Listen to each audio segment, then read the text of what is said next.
2011 में चलती ट्रेन से मुझे कुछ बदमाशों ने, मैं वॉलीबॉल चैंपियन भी रह चुकी हूँ, 2011 में चलती ट्रेन से मुझे बदमाशों ने एक गोल्ड चेन पहनी थी, चलती ट्रेन से मुझे उठा के बाहर फेंक दिया था। लखनऊ से दिल्ली आ रही थी मैं।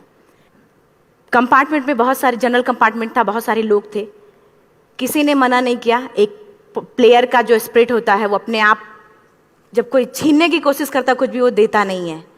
तो मेरे में भी था, मैंने मना किया और उन्होंने मुझे चलती ट्रेन से, वो 4-5 थे, उन्होंने बाहर फेंका। दुर्भाग्य ये था कि उसी समय दूसरी ट्रैक से ट्रेन आई और मैं उस ट्रेन में टकराई, फिर नीचे गिरी, दोनों ट्रेनें निकल गईं। कुछ देर बाद मैंने हाथ को ऐसे रख के उठने की कोशिश किया तो देखा कि मेरा पैर कट चुका था। थाई को उठा के देखा, मेरा पैर ऐसे जीन्स में लटका हुआ था, ब्लड फोर्सफुली निकल रहा, दूसरे पैर की हड्डियाँ टूट टूट के बाहर निकल चुकी थी। पूरी रात मैं चिल्लाती रही ट्रैक पे, छोटे छोटे पत्थर होते ऐसे चिल्लाती रही कि कोई बचा ले, कोई नहीं आया बचाने। और जब पूरी रात चिल्लाते चिल्लाते इतना कि मुझे दिखाई भी देना बंद हो गया, जब ट्रेन आता था तो वाइब्रेट होता था। इतना ही नहीं, फ्री का इन्विटेशन भी लोगों को मिल गया था, कुछ लोगों को।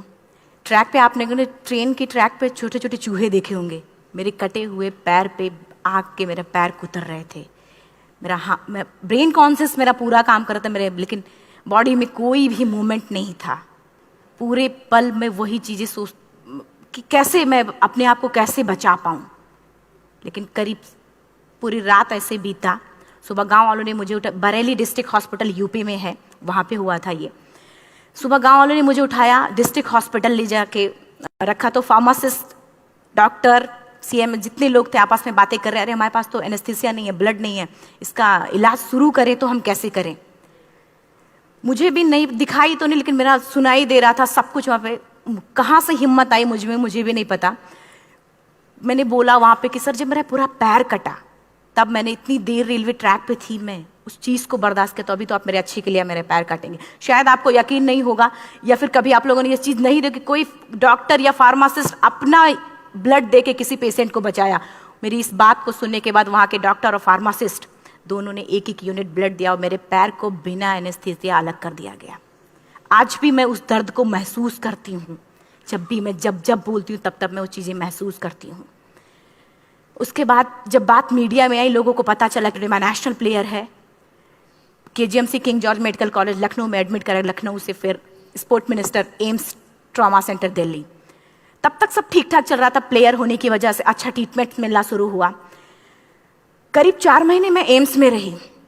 एम्स में रहने के बाद जब मैं थोड़ा ठीक हुई, करीब 25 दिन बाद जब ठीक हुई, न्यूज़पेपर में गोल गोल लिख के आ रहे कि अरुणिमा के पास टिकट नहीं था, अरुणिमा ट्रेन से कूद गई।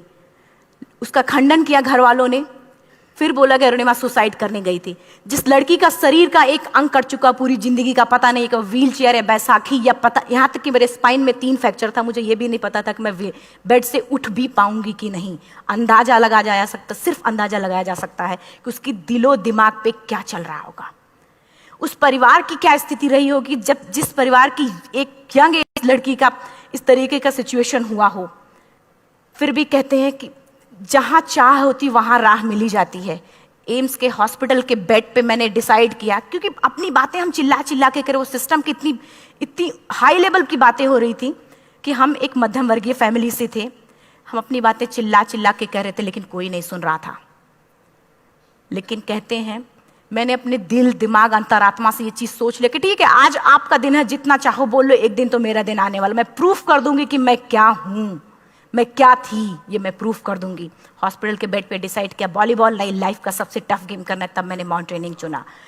जब मैंने माउंटेनिंग कहने और करने में बहुत फ़र्क होता है। जब मैंने माउंटेनिंग की बात सोची और लोगों के सामने, सबसे बड़ी चीज़ थी सही गाइडेंस में ट्रेनिंग लेना, दूसरा स्पॉन्सरशिप। इतना बड़ा एक साथ तो मैंने 40 से 50 लाख मैंने वाकई में कभी नहीं देखे थे पहले। मेरे लिए बहुत बड़ी चीज़ थी वो इकट्ठा कर पाना। जब मैंने लोगों के सामने रखा कि मैं माउंटेनिंग करना चाहती हूँ, एवरेस्ट के लिए मुझे ट्राई करना है, हर किसी ने मुझे बोला कि क्या है, पागल हो चुकी हो क्या, तुम्हारा दिमाग खराब हो चुका, तुम कभी नहीं कर सकती माउंटेनिंग। एक पैर आर्टिफिशियल है, दूसरे में रॉड है, और तुम्हारा दिमाग खराब है, स्पाइन में भी फ्रैक्चर है, तुम पागल होगे, चुपचाप कोई नौकरी करो, जियो न्यापान करो। क्योंकि लोगों का सबसे बड़ा प्रॉब्लम ये होता है, लोग फिजिकल देखते, पैरों को मेरी अंतरात्मा में क्या चल रहा था वो तो किसी को पता ही नहीं था। मुझे लगता है कि आज यहाँ पे मैं भी सुबह से देख रही हूँ, इतने अच्छी अच्छी चीज़ें मैंने सीखी यहाँ पे।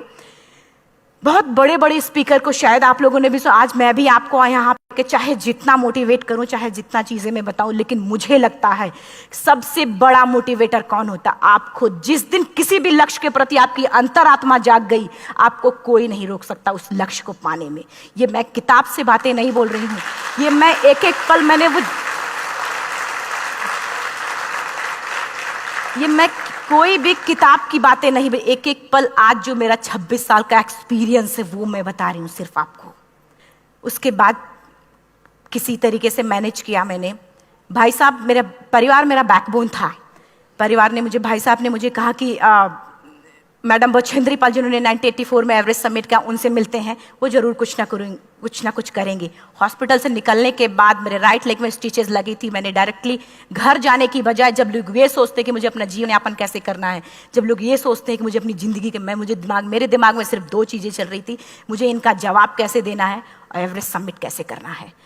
फर्स्ट तुरंत गए बछेंद्री मैम के पास। जब मिले, मैम ने फर्स्ट टाइम जब मुझे देखा तो उन्होंने कहा, अरुणिमा, उनकी आंखों में आंसू आ गए। उन्होंने बोला, अरुणिमा, तूने ऐसी हालात में एवरेस्ट जैसे दुरूह पहाड़ के बारे में सोचा तो तूने अपने अंदर तो एवरेस्ट फतह कर लिया, अब तो सिर्फ लोगों के लिए। मेरे परिवार को छोड़ के बाहर की पहली ऐसी महिला थी जिन्होंने मुझ पे भरोसा किया था कि हाँ अरुणिमा, तुम कर सकती हो। मेरे लिए वही बहुत बड़ी चीज थी। प्लानिंग भी कर ली, मैम भी मिल गई, सब हो गया। लेकिन जब उतरते हैं फील्ड में तब पता चलता कि हम क्या हैं। रोड हेड से मैं पहुंच गई। मैडम ने कहा कि ठीक है, तुम्हारे कहने, तुम्हारे सोचने से कुछ नहीं होगा अरुणिमा, प्रूफ करो कि कर सकती हो। मैंने कहा बस एक मौका चाहिए मुझे। वाकई में जब मैं माउंटेन में पहुंची, रोड हेड से बेस कैंप लोगों को 2 मिनट लगता था, मुझे 3-3 घंटे लगते थे, क्योंकि मेरे राइट लेग की हड्डियां भी नहीं जुड़ी थी। लेफ्ट मेरा आर्टिफिशियल लग चुका था, लेकिन स्टंप एकदम रेड, उसका मतलब घाव एकदम नए थे। मैं अगर पैर रखती थी तो मेरे पैर से जोर से अगर दबा देती थी तो पैर से मेरे ब्लड आने लगता था। सारे लोग नॉर्मल थे वहाँ पे। हर कोई ये बोलता कि एक पीक के लिए जाते थे तो हर कोई मुझे ये बोलता कि अरुणिमा, तुम धीरे धीरे आओ। मेरे दिमाग में हर बार यही बात चलती थी कि क्या है, मैंने एवरेस्ट का प्लान किया, मैं इनके बराबर भी नहीं चल पा रही हूँ। खुद से संकल्प लिया कि कोई बात नहीं, एक दिन ऐसा आएगा कि मैं इनसे पहले जाऊंगी। और आपको शायद यकीन ना हो, आने वाले 8 महीने बाद पूरा का पूरा वेट उठा के बेस कैंप से साथ निकलते और टॉप पे पहले पहुंचते। ऐसे करके देखते थे कि अरे ये लोग तो पीछे। खुशी होती थी। उससे भी ज़्यादा मुझे खुशी तब होना शुरू हुआ जब वो सारे लोग आके मुझसे ये पूछते, मैडम खाते क्या हो, बता दो। पैर नहीं है फिर भी कैसे चलते हो। उसके बाद पूरा मुझे स्पॉन्सरशिप मिला। मैं जब एवरेस्ट के लिए गई, मेरे लिए सबसे बड़ा, एवरेस्ट की जर्नी में मेरे सबसे बड़ा चैलेंज यही था कि दूसरे को समझा पाना। मैं नहीं समझा पाती कि भाई मैं कर सकती हूँ। जब मैं एवरेस्ट के लिए गई, शेरपा होता, शेरपा को जब ये बात पता चला कि मेरा प्रोस्थेटिक लेग है, आर्टिफिशियल लेग है, दूसरे में रॉड, बोला नहीं ले जा सकता, इसकी वजह से तो मेरी भी जान जाएगी। मैडम ने, हमने सबने कन्विंस किया तो किसी तरीके से मन। वाकई में जो टीवी में हम और उसमें फोटोज में देखते हैं ब्लू और ग्रीन आइस, हिला देने वाला होता, जितना सुंदर दिखता उतना ही हिला देने वाला होता। जब मैं हमारे ग्रुप में 6 लोग थे, रॉकी एरिया तक मैं सबसे पहले थी, लेकिन जैसे ही मैं ग्रीन और ब्लू आइस में गई, मेरा आर्टिफिशियल लेग स्लिप कर जाता था। फ्रंट पॉइंटिंग से, जब मैं फ्रंट क्रैम्पोन से फ्रंट पॉइंटिंग मारती थी, लेफ्ट से पेन होता था तब भी करते, लेकिन आर्टिफिशियल जैसे फ्रंट पॉइंटिंग मूव हो जाता, मेरा पैर ही मूव हो जाता था। शेरपा मुझे बोला नहीं हो सकता अरुणिमा, जबरदस्ती मत करो। मैंने कहा कुछ नहीं, ये मेरा पैर है, मैं जानती हूँ कैसे चलेगा। फाइनली 1, 2 बार, 3 बार करने, 4 बार, 5 बार होल हो जाता था। आइस थोड़ा टूट के निकलता था तो मैं वहाँ पैर रख के जाती थी। कैंप 3 तक ठीक था, प्रॉपर एक्लेमेटाइज किया अपने आप। कैंप 3 तक जनरली गए। बात जब कैंप 3 के ऊपर की होती है, साउथ कोल समिट, अच्छे माउंटेनियर, अच्छे दिलेर के हौसले धरे के धरे तब रह जाते हैं जब अपनी आंखों के सामने किसी को मरता देखता है, और दिमाग में बात, जब जिसको डिसीजन मेकिंग, और जब दिमाग में बातें जब ये आने लगती हैं कि अरे जिस चीज़ के लिए हम जा रहे हैं उसी चीज़ के लिए आदमी मर रहा है, इसी चीज़ के लोग लिए मर चुके हैं। रात में क्लाइंबिंग, ज़्यादा से ज़्यादा माउंटेनिंग रात में की जाती है क्योंकि वेदर शांत होता है। जब मैं रात में निकली साउथ कोल से, कैंप 4 से, मेरी हेडलाइट जिधर ही हेडलाइट जा रही थी उधर ही डेड बॉडीज मुझे नज़र आ रही थी। मेरे रोंगटे खड़े हो रहे थे। मुझे समझ में नहीं आ रहा था कि मैं करूं तो क्या करूं। इतना ही नहीं, मैं जिस रोप में थी उसी रोप में जब मैं आगे जा रही हूं और एक बांग्लादेशी, उनका हाथ हल्का हल्का ऐसे हिल रहा, मुंह से आवाज आ रही थी। मैं एक्सप्लेन नहीं कर सकती मुझे कितना डर लग रहा था। बार बार ये बार बार मन में आती, इसका ऑक्सीजन खत्म हुआ है, ये मर चुका है लास्ट सिचुएशन में, और हम कुछ नहीं कर पा रहे हैं, क्या करें। उसके बाद मैंने 10 से 15 मिनट सिर्फ मैं वहां खड़ी रही। मैंने सिर्फ इतना बोला कि अगर आप सभी में से सभी ने एवरेस्ट सबमिट कर लिया तब तो ठीक है, अगर नहीं सबमिट किया है मैं सबके लिए एवरेस्ट सबमिट करूंगी और जिंदा वापस जाऊंगी। क्योंकि जैसा हम सोचते हैं हमारी बॉडी उसी तरीके से जनरेट करना शुरू करती है। मैंने डेड बॉडी, क्योंकि जा ही नहीं सकते थे किनारे से, उसी रोप में वो एंकर है, डेड बॉडी को लांगी और लांग के जाना शुरू किया। हिलेरी स्टेप साउथ समिट के करीब जब मैं खुद पहुंची, मेरे शेरपा ने एक जोर से झटका मुझे दिया कि अरुणिमा वापस चलो, तुम्हारा ऑक्सीजन खत्म हो रहा है। हिलेरी स्टेप के बाद एवरेस्ट समिट है, थोड़ा चलने पे बाद एवरेस्ट समिट है। अगर कोई आपसे ये बोले, आप अपने टारगेट के इतने करीब हो, अगर कोई आपसे ये बोले कि अरुणिमा वापस चलो, कैसा लगता है। मैंने भी यही बोला, सर क्या बोल रहे हो आप, मैं नहीं जाऊंगी वापस। बोला अरुणिमा जिंदगी रही, दोबारा ट्राई करना और एवरेस्ट समिट हो जाएगा दोबारा तुम्हारा। मैंने कहा नहीं, ये आप जिंदगी में गोल्ड चांस बार बार नहीं आते, लाइफ में कभी कभी आता है, ये आपके ऊपर आता, आप उसको पकड़ के रखते हो या फिर छोड़ देते हो। मैं अपना गोल्ड चांस कभी नहीं, क्योंकि मैं जानती थी मुझे स्पॉन्सरशिप बहुत मुश्किल से मिला, एक बार अगर मैं छोड़ देती दोबारा मुझे कभी नहीं मिलता। मैं बहुत अच्छी तरीके से जानती थी। मेरा फाइनली मुझे बछेंद्री मैम ने भी एक बार बात समझाई थी, मेरी माँ ने मुझे एक बात बताया था कि लाइफ में कभी कभी सिचुएशन ऐसी आती है जब सिर्फ आप अकेले होते हो, डिसीजन सिर्फ आपको लेना होता है। जहां पे भी होना, खड़े होकर हल्का सा पीछे मुड़कर देखना और ये सोचना कि आप एक एक कदम चल के यहां तक पहुंचे हो, सिर्फ अपना एक कदम आगे बढ़ाना। तुम देखना कुछ देर बाद तुम टॉप पे होगी। मेरे दिमाग में उनकी बातें वीडियो की तरह चल रही थी और सिर्फ एवरेस्ट का टॉप चल रहा था। मैंने शेरपा को पहले कन्विंस करने की कोशिश की कि भाई चल, कुछ नहीं होगा भाई चल। फाइनली जब वो नहीं माना, मैंने एक कदम आगे बढ़ाया, डिसीजन लिया कि नहीं जाना ही जाना है। आगे बढ़े, करीब 1 से 1.5 घंटे बाद मैं टॉप पे थी। और इतना ही नहीं, आज भी मैं जितनी बार बोलती हूं उतनी बार मैं महसूस करती हूं, मेरे रोंगटे खड़े हो जाते हैं। मेरा दोनों हाथ ऊपर करके जोर जोर चिल्लाने का मन कर रहा, कितनी जोर से चिल्लाऊं, इतनी जोर से चिल्लाऊं कि सबको बता दूं कि आज मैं टॉप ऑफ द वर्ल्ड पे हूं। उन लोगों को बता दूं जो लोग ये सोचते हैं, लड़की, दूसरे विकलांग, तीसरे मिडिल क्लास में, जो लोग एक बार हार के फिर दोबारा लड़ना नहीं चाहते, जो लोग हारने के बाद सोचते हैं कि हम दोबारा कुछ कर नहीं सकते, उन लोगों को मैं चिल्ला चिल्ला के टॉप से बताना चाहती थी कि नहीं, आप सब कुछ कर सकते हो। सिर्फ एक सोच की विकलांगता, हैंडीकैप आदमी यहां से होता है, यहां से नहीं। अगर यहां से जो आदमी विकलांग है तो नॉर्मल आदमी भी विकलांग है, जो अगर यहां से विकलांग है। चिल्ला चिल्ला के मैं बताना चाहती थी। मैंने शेरपा से कहा कि आप एक फोटो खींच लो, क्योंकि सारे लोग फोटो, अपना नेशनल फ्लैग का जो वैल्यू होती है ना, वो जो हम कहीं बाहर होते हैं तो पता चलता है। मुझे भी बहुत खुशी हो रही थी। फ्लैग को हग किया और बोला फोटो खींचो। बोला पागल हो गई है, तेरा ऑक्सीजन कभी भी खत्म हो जाएगा, नीचे चल। नहीं, फोटो खींच लो। फोटो खींचा उसने। वो तो अगली बार इतना तेज गुस्सा हुआ, मैंने उसको बोला कि भाई वीडियो भी बना ले। 8848 की हाइट पे ऑक्सीजन खत्म हो रहा है। आज हम भी हंस रहे हैं आप लोगों के साथ, क्योंकि यहाँ पूरा ऑक्सीजन है।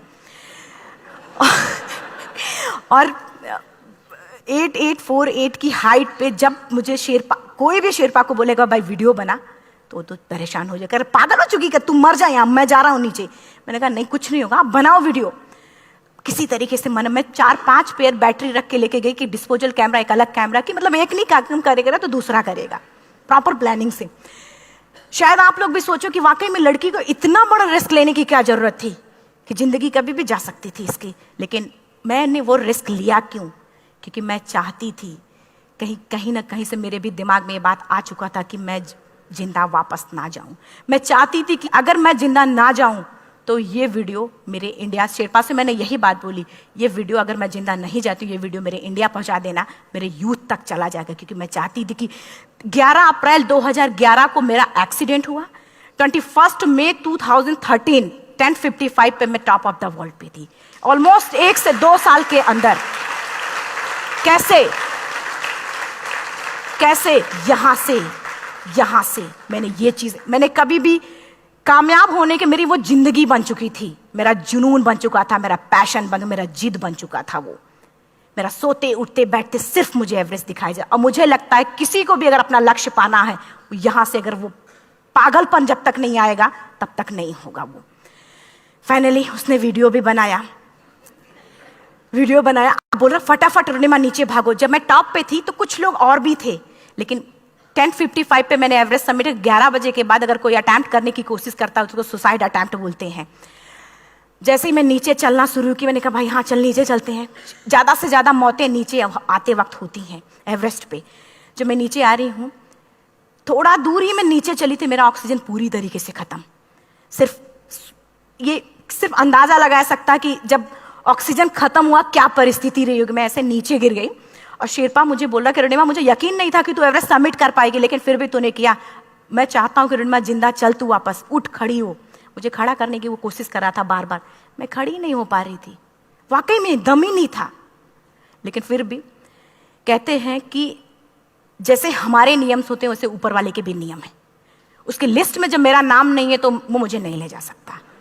अगर दूसरी चीज, मेरा कॉन्सेप्ट एकदम क्लियर हो चुका था। जब रेलवे ट्रैक पे मैं थी, रेलवे ट्रैक पे 7 घंटे में पड़ी थी, 49 ट्रेन अप डाउन हुई थी, तो मेरा कॉन्सेप्ट एकदम क्लियर हो चुका था। इसका मतलब है कि ऊपर वाले ने अगर मुझे कुछ बचाया है तो कुछ ना कुछ इतिहास रचने के लिए बचाया है।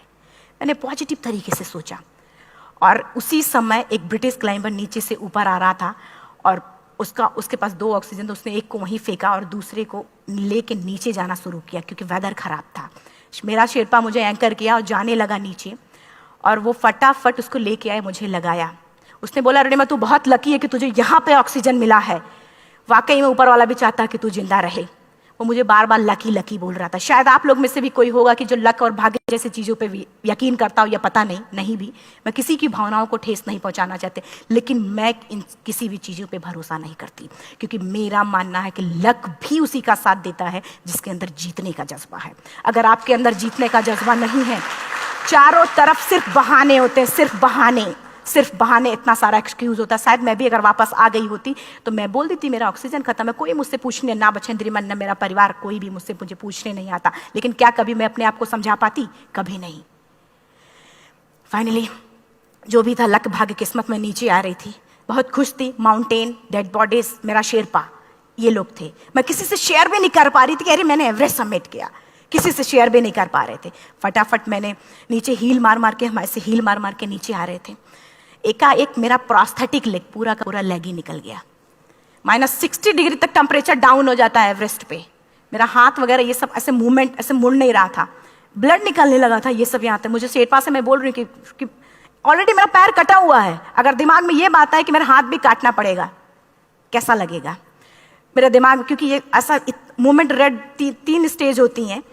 रेड मेरा हो चुका था, रेड, ब्लैक, ब्लू, ब्लैक हो तो काटना पड़ेगा। तो बार बार मैं बोल रही हूँ शेरपा से कि भाई हाथ मेरा कुछ हो रहा है, इसमें मूवमेंट नहीं हो रहा है, यहाँ सबसे ब्लड हो। बोला अरुणिमा कुछ नहीं, जितना नीचे जाएंगे उतना अच्छा होगा।